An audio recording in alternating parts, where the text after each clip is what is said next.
आगे हम सब देखते हैं गोकू सोचने लगता है और कहता है फ्रीजा कहाँ गया होगा, आज से पहले वो यूनिवर्स के बाहर तो कभी नहीं गया था। विजिटा इस बात पर रिप्लाई करता है इतना सोचने की जरूरत थोड़ी ना है, ऑब्वियसली कुछ बुरा करने में लगा होगा, उससे और उम्मीद भी क्या की जा सकती है। गोकू बीरस से पूछता है अब आगे क्या करना है। बीरस इस बात पे कहते हैं टूर्नामेंट शुरू होने में ज्यादा टाइम नहीं बचा है, फ्रीजा को ढूंढना वक्त की बर्बादी होगी, इसलिए फ्रीजा की जगह हमारा फिफ्थ वॉरियर होगा ब्रोली। ब्रोली के फेस पे नर्वसनेस देखी जा सकती थी। गोकू इस बात पे कहता है चिंता मत कर, इस टूर्नामेंट से डरने की जगह आगे आने वाली फाइट्स की एक्साइटमेंट पे ध्यान दे, वैसे भी तेरी पावर देख के बहुत सी डीईटीज सरप्राइज होने वाला है। ब्रोली गोकू की बात को समझ जाता है, थोड़ा और कॉन्फिडेंट फील करने लगता है। गोकू कहता है वो अर्थ पे जाएगा, टूर्नामेंट से पहले चीची के हाथ का खाना खाएगा, उसके बाद गोहान एंड पिकलो को अपने साथ लेकर आएगा। विजिटा कहता है वो भी अर्थ पे जाएगा, उसे अपना बैटल आउटफिट चाहिए। ऑब्वियसली विजिटा की सेयन प्राइड बिना आउटफिट के टूर्नामेंट में थोड़ी जाएगा prince of all Saiyans. Goku Piccolo की एनर्जी सेंस करता है, इंस्टेंट टेलीपोर्टेशन यूज करता है और दोनों सेयंस अर्थ पे आ जाते हैं। गोकू पिकलो को इस न्यू टूर्नामेंट के बारे में बताता है और पिकलो पार्टिसिपेट करने के लिए मान जाता है। ऑब्वियसली पिकलो गोकू की बात नहीं टाल सकता था और उसे अपनी ऑरेंज फॉर्म की पावर को टेस्ट करने का मौका अगेन मिल गया था।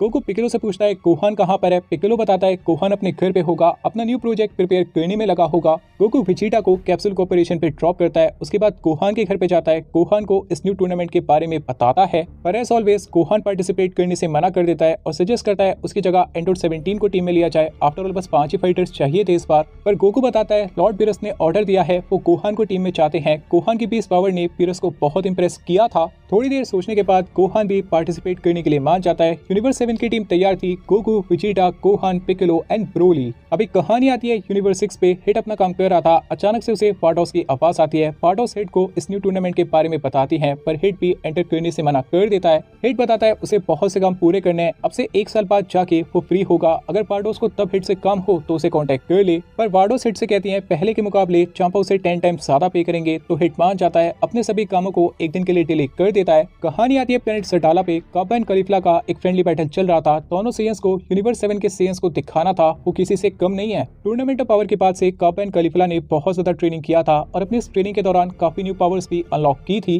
केल अपने नेचर की वजह से ज्यादा ट्रेनिंग नहीं करती थी, पर उसके अंदर जो पोटेंशियल था उसके अकॉर्डिंग केल को बस एक ऐसा मोमेंट चाहिए था जो उसकी पावर को और आगे लेके जा सके। दोनों सेयंस ट्रेनिंग कर रहे थे कि अचानक से वो अपने यूनिवर्स के गॉड ऑफ डिस्ट्रक्शन चांपा को नोटिस करते हैं। चांपा काफी देर से उन दोनों का बैटल देख रहे थे। चांपा कहता है अच्छी बात है तुम सब ट्रेनिंग कर रहे हो, तुम्हारी पावर भी काफी हद तक बढ़ गई होगी और ये पावर यूनिवर्स 6 के बहुत काम आने वाली है। तीनों सेयंस को समझ नहीं आता चांपा किस बारे में बात कर रहे हैं। देन चांपा तीनों को इस न्यू टूर्नामेंट के बारे में बताते हैं। काबा एंड कॉलीफ्ला इस बात को सुनने के बाद बहुत ज्यादा एक्साइटेड हो जाते हैं। फाइनली दोनों को खुद को साबित करने का एक और मौका मिल गया था। यूनिवर्स 6 के 4 पार्टिसिपेंट तैयार थे, हिट, काबा, केल एंड कॉलीफ्ला। फिफ्थ वॉरियर कौन होगा ये देखने वाली बात थी। यहाँ से चलते हैं यूनिवर्स 11 की तरफ। वो यूनिवर्स जो शायद टूर्नामेंट ऑफ पावर जीत जाता अगर जिरेन ने गोकू को पहले ही एलिमिनेट कर दिया होता। सबसे पहले हम सब देखते हैं टोपो को, जो पेलमोड के प्लेनेट पे ट्रेनिंग कर रहा था। यूनिवर्स 11 का अगला गॉड ऑफ डिस्ट्रक्शन टोपो बनने वाला था। पेलमोड एंड मार्गरीटा टोपो के पास आते हैं, उसे बताते हैं डीटीज की मीटिंग में क्या हुआ था। टोपो इस बात पे कहता है ये बहुत बड़ी अपॉर्चुनिटी है, सुपर ड्रैगन बॉल्स उनके बहुत काम आएंगी।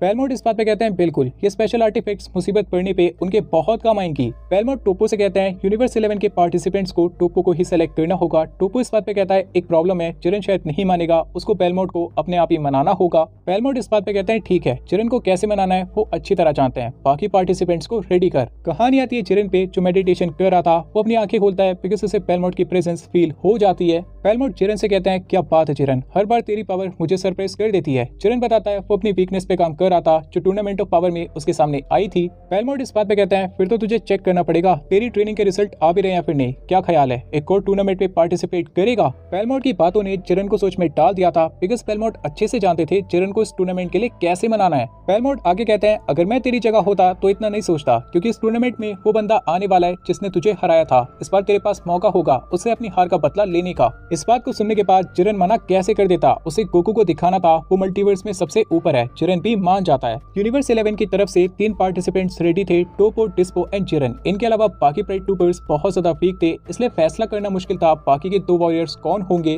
बाकी यूनिवर्सेस भी अपने सबसे पावरफुल वॉरियर्स गैदर करने में लगे थे। जिन फाइटर्स ने पहले टूर्नामेंट में पार्टिसिपेट किया था वो पहले के मुकाबले स्ट्रॉन्ग जरूर हो गए थे, लेकिन शायद ये सभी फाइटर्स इस टूर्नामेंट पे बड़ा इंपैक्ट नहीं डाल सकते थे। न्यू वॉरियर्स को ढूंढना और उनकी पावर टेस्ट करने में काफी टाइम लग जाता, इसीलिए सभी यूनिवर्सेस इस टूर्नामेंट में सेम फाइटर्स के साथ पार्टिसिपेट करने वाले थे बिकॉज उनके पास और कोई चॉइस नहीं थी। यहाँ से चलते हैं यूनिवर्स 9 पे। यूनिवर्स 9 सभी यूनिवर्सेस में सबसे वीक था। पहले टूर्नामेंट में यूनिवर्स 9 सबसे पहले एलिमिनेट हुआ था। यूनिवर्स 9 का कोई भी फाइटर अच्छी फाइट नहीं दे पाया था। इस न्यू टूर्नामेंट की न्यूज मिलती है बासिल, लवेंडर एंड परगामो को। यूनिवर्स 9 की तरफ से ये 3 सबसे पावरफुल फाइटर्स थे, लेकिन तीनों भाई इस बात को सुनने के बाद काफी सैड फील करने लगते हैं। पहले टूर्नामेंट में यूनिवर्स 9 का मजाक बन गया था और तीनों भाई इस बात को अच्छी तरह जानते थे इस बार भी हालात वैसे ही होने वाले हैं। सिड्रा तीनों के पास आता है, तीनों के उतरे हुए चेहरे देखता है और पूछता है किस कॉन्फिडेंस के साथ यूनिवर्स 9 इस न्यू टूर्नामेंट में जाएगा। परगामो इस बात पे कहता है इस तरह जाना तो नहीं चाहते पर कर भी क्या सकते हैं, वो तीनों हकीकत से अच्छी तरह वाकिफ है। यूनिवर्स 9 का इस टूर्नामेंट में पार्टिसिपेट करना महज एक फॉर्मेलिटी है, बाकी सभी यूनिवर्सेस यूनिवर्स 9 के मुकाबले बहुत ज्यादा ऊपर हैं। सिड्रा इस बात पे कहते हैं वो भी इस बात को अच्छी तरह जानते हैं और इसलिए उन्हें भी तो सुपर ड्रैगन बॉल्स चाहिए जिससे वो अपने यूनिवर्स को और अच्छा बना सके।